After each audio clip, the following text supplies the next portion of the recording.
Hello student, welcome back to the channel. So आज हम करने जा रहे हैं एक्सरसाइज 10.2 का question number 12। So question number 12 को पढ़ते हैं और फिर उसे सॉल्व करते हैं हम। So a triangle ABC is drawn to circumscribe a circle of radius 4 cm such that the segment BD and DC into which BC is divided by the point of contact D, okay, are of length 8 cm and 6 cm respectively. Find the sides AB and AC। तो इन्होंने हमें क्या कहा कि कोई हमारे पास triangle है ABC कुछ इस तरीके से, उसके अंदर क्या है, हमारा सर्कल सर्कमस्क्राइब है। उसका क्या है, सर्कल, उसके अंदर एक सर्कल है और फिर यहाँ पे क्या कहा इसने कि जो ये हमने ड्रॉप किया है तो इस वाली लाइन को 6 सेंटीमीटर और 8 सेंटीमीटर में डिवाइड कर रहा है और इसकी लेंथ कितनी दी है, हमें 4 सेंटीमीटर दी है, ठीक है। और उन्होंने कहा कि हमें AB और AC की लेंथ फाइंड आउट करके बताओ। सो ये चीज़ें हैं मेरे पास यहाँ पे। तो सबसे पहले मैं गिवन देख लेती हूँ कि गिवन क्या क्या है। Let the given circle touches the side AB and AC at E and F respectively। सही है। तो हमने क्या कहा कि जो AB है और AC है वो इसको कौन सी यहाँ पे टच कर रही है, तो हम इन पॉइंट को नाम दे देते हैं। तो जो AB है उसने E पे टच किया और जो AC है उसने F पे टच किया, कुछ इस तरीके से।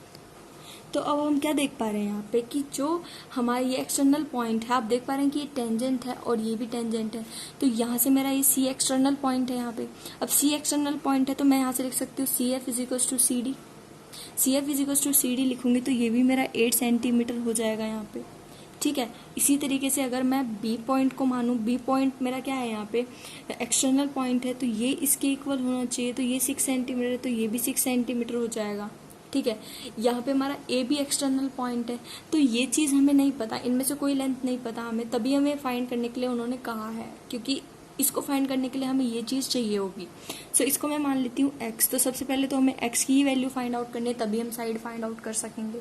सो ये चीज़ें मेरे को यहाँ पे इसमें पता होनी चाहिए। अगर थ्योरम पता है आपको तो ईजिली आप इन सब चीज़ों को कर लोगे।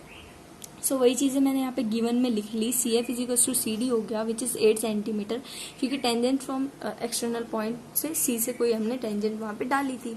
नाउ यहाँ पे क्या है, B इजिकल्स टू BD हो गया विच इज़ 6 सेंटीमीटर और AF इजिकल्स टू AE हो गया x सेंटीमीटर, क्योंकि ये तो हमें फाइंड आउट करना है, तभी हम साइड्स फाइंड आउट कर सकेंगे। सो ये चीज़ हमें पता चली है थ्योरम नंबर 10.2 की हेल्प से। तो थ्योरम हमें आने चाहिए क्वेश्चन को करने से पहले। मैं थ्योरम पे भी वीडियो बना चुकी हूँ, मैं लिंक डिस्क्रिप्शन में दे दूँगी, आप उसको भी देखना, मैंने वहाँ पे प्रूव करके बताया है। सो चलिए आगे स्टार्ट करते हैं। सो इसमें हमें करना क्या है, ईजी कंसेप्ट है, बहुत ध्यान से सुनना कि हमें करना क्या है। सो सबसे पहले क्या है कि मैं क्या करूँगी कि मैं पूरे ट्रायंगल का एरिया, बिकॉज 9th क्लास में हम पढ़ चुके हैं कि हम किसी भी ट्रायंगल का एरिया कैसे निकालते हैं अगर हमें 3 साइड पता हो तो, ठीक है। तो पहले मैं पूरे ट्रायंगल का एरिया निकालूंगी और फिर मैं क्या करूंगी कि जो मेरे पास ये वाला अंदर का है, उसके बाद मुझे क्या करना है कि मैं इनको ज्वाइन करूंगी यहाँ से कुछ इस तरीके से, यहाँ से इसको, यहाँ से इसको और यहाँ से इसको ज्वाइन कर दूंगी मैं इस तरीके से, ठीक है। फिर ज्वाइन करने के बाद यहाँ से मैं ई वाले पॉइंट पे इसको सेंटर से मिलाऊंगी और इसको F वाले पॉइंट से सेंटर पे मिलाऊंगी। तो ये मेरा यहाँ पे परपेंडिकुलर होगा, ये यहाँ पे परपेंडिकुलर होगा और ये यहाँ पे परपेंडिकुलर होगा। कुछ इस तरीके से मेरा जो डायग्राम बन जाएगा कंस्ट्रक्शन के बाद। सो यहाँ से मैंने मिलाया, तो यहाँ पे आप देख पा रहे हैं कि ये मेरा O पॉइंट है। तो यहाँ से मेरे 3 ट्रायंगल में डिवाइड हो गया बड़ा वाला ट्रायंगल। तो पहले मैं क्या निकालूंगी कि बड़े वाले ट्रायंगल का एरिया निकालूंगी और फिर इन 3 ट्रायंगल का एरिया निकालूंगी, ठीक है। तो उससे क्या कर सकती हूँ मैं कि इन दोनों एरिया को मैं इक्वल रख सकती हूँ, वहाँ से कुछ करके मेरे पास x की वैल्यू फाइंड कर सकती हूँ मैं। सो चलिए यही करेंगे और यही करना है इस क्वेश्चन में।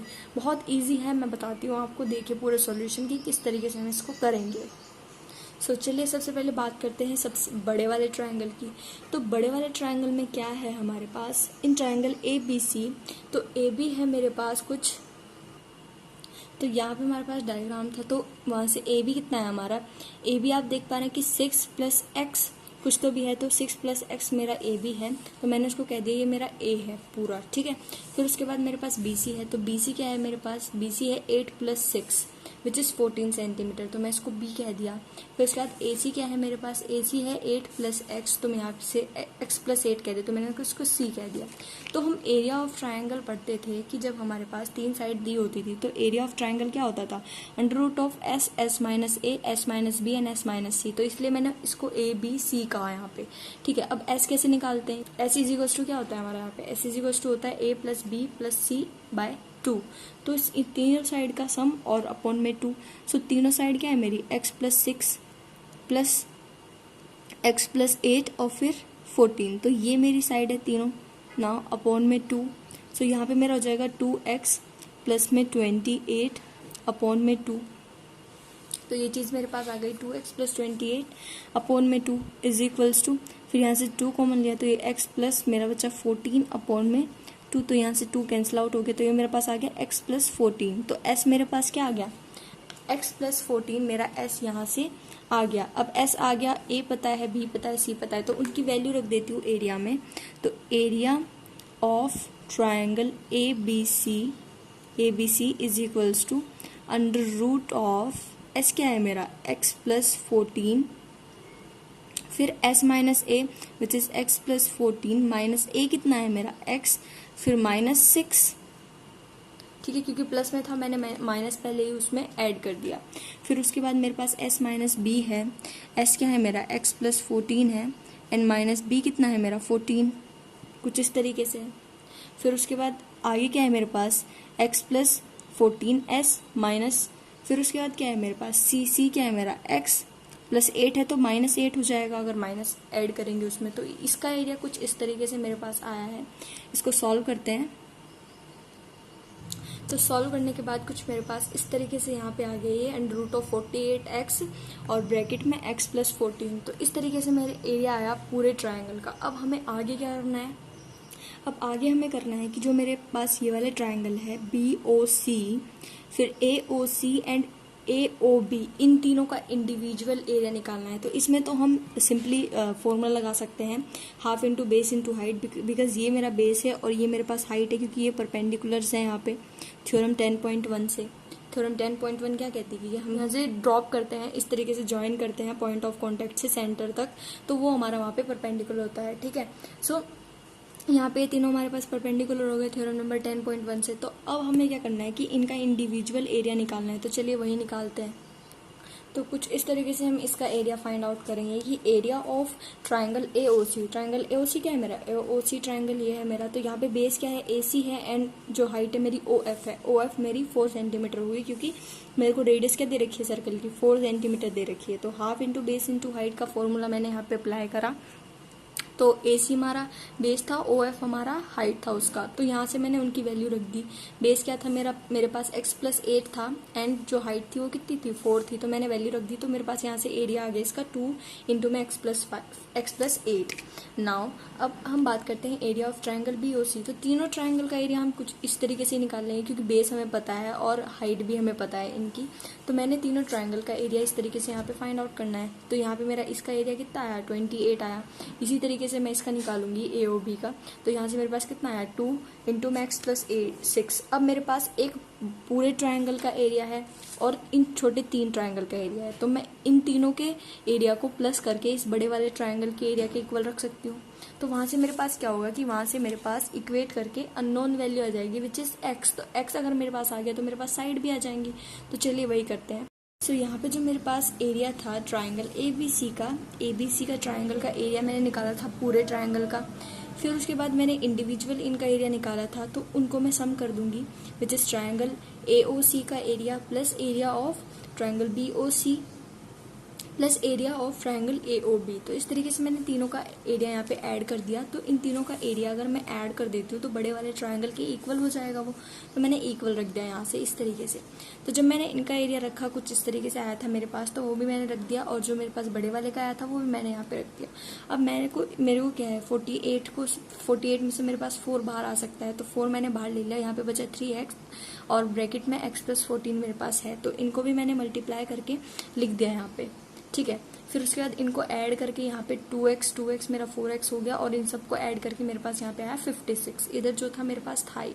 फिर यहाँ से मैंने 4 इसमें से कॉमन लिया, यहाँ पे बचा x + 14, और यहाँ पे से मेरे पास 4 ऑलरेडी बाहर था, तो यहाँ पे 4 से 4 कैंसिल आउट हो गया मेरा। फिर कैंसिल आउट होने के बाद यहाँ पे मेरे पास बचा √3x x + 14 is equals to में x + 14 हमारे पास यहाँ पे बचा। फिर उसके बाद क्या है, स्क्वायरिंग बोथ साइड। तो यहाँ पे हम क्या कर रहे हैं, स्क्वायर कर रहे हैं बोथ साइड, ताकि यहाँ पे से मेरा अंडर रूट हट जाए। जब तक अंडर रूट नहीं हटेगा हम आगे सॉल्व नहीं कर सकते, तो मैंने दोनों तरफ स्क्वायर कर दिया। तो स्क्वायर करने के बाद यहाँ से मेरा अंडर रूट हट गया स्क्वायर से, तो यहाँ पे बचा 3x x + 14, और यहाँ पे मेरे पास x + 14 का स्क्वायर आ गया। तो इसको स्क्वायर को खोलेंगे अब। तो स्क्वायर को खोलने के बाद x² + 14 का स्क्वायर 196 होता है, प्लस यहाँ पे 2 × 14 × x, तो ये हो गया मेरे पास 28x। ठीक है। और यहाँ पे मेरे पास क्या हो गया, इसको मैंने मल्टीप्लाई कर दिया अंदर, तो यहाँ पे मेरे पास 3x² + 42x हो गया। 3x × 14 = 42x। तो फिर उसके बाद क्या है कि जो मेरी सारी वाली टर्म है मैं इधर लेकर आ गई, उधर मैंने कुछ नहीं छोड़ा, बस 0 उधर आ जाएगा। तो ये सारी टर्म मैं इधर लेकर आई। 3x में से x माइनस हुआ, फिर प्लस 42x में से -28x हुआ, फिर इधर ये मेरा -196 बचा = में 0। अब इसके बाद क्या है कि 2x² + 14x -196 = 0। यहाँ से मैंने 2 कॉमन ले लिया इन तीनों में से।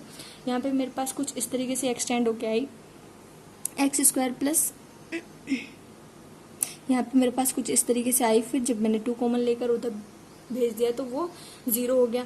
फिर यहाँ पे x² + 7x -98 क्वाड्रेटिक इक्वेशन है, तो क्वाड्रेटिक इक्वेशन के हम स्प्लिटिंग द मिडल टर्म से इसको सॉल्व करते हैं। तो 98 किस तरीके से हम लिख सकते हैं, 98 14 × 7।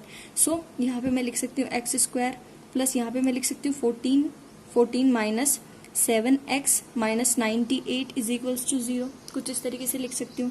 तो यहाँ पे x² प्लस ये मेरे पास हो जाएगा 14x और -7x एंड देन -98 = 0। तो यहाँ से x कॉमन ले लेती हूँ मैं, तो यहाँ पे x बचा मेरे पास x + 14, देन -7 कॉमन ले लेती हूँ, तो यहाँ पे मेरे पास बचा x, यहाँ पे +14 = 0। तो यहाँ से x + 14 दोनों में कॉमन है, और यहाँ पे मेरे पास x बचा, और यहाँ पे मेरा -7 = 0। तो आप देख पा रहे हैं कि यहाँ से x + 14 और x - 7 = 0, मतलब 0 रखेंगे दोनों को इंडिविजुअल। जब 0 रखेंगे, तो जब यहाँ पे इंडिविजुअल हम 0 रख रहे हैं इनको, तो x + 14 = 0 एंड x - 7 = 0, कुछ इस तरीके से रखेंगे हम इसको।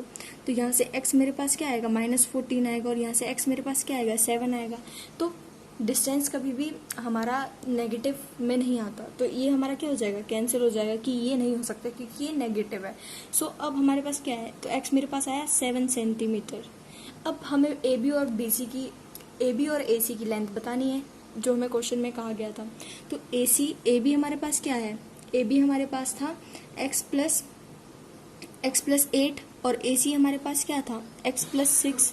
तो x की वैल्यू फाइंड कर दी, तो इजीली हम इसमें वैल्यू रख के AB और AC फाइंड आउट कर सकते हैं। तो x की वैल्यू क्या है हमारे पास, 7, सो +8 = 15 सेंटीमीटर, और यहाँ पे 7 प्लस में 6 13 सेंटीमीटर। तो आप देख पा रहे हैं कि जो मेरे पास AB है और AC यहाँ पे फाइंड आउट कर ली मैंने इस तरीके से। कुछ तो मैंने किया कुछ नहीं ज़्यादा, बस एरिया ही तो है, थोड़ी कैलकुलेशन है इसमें, बट जो कंसेप्ट है वो क्लियर होना चाहिए कि हमें जो बड़े वाला ट्रायंगल है उसका एरिया निकाल के छोटे वाले ट्रायंगल के एरिया को सम करके उन दोनों को इक्वल करना है। वहाँ से x की वैल्यू आएगी, x की वैल्यू को हमने सिंपल AB और AC की जो वैल्यू है उसमें पुट करना है, और यहाँ से मेरे पास AB और AC आ जाएगी। सो होप आपको क्वेश्चन समझ में आया होगा।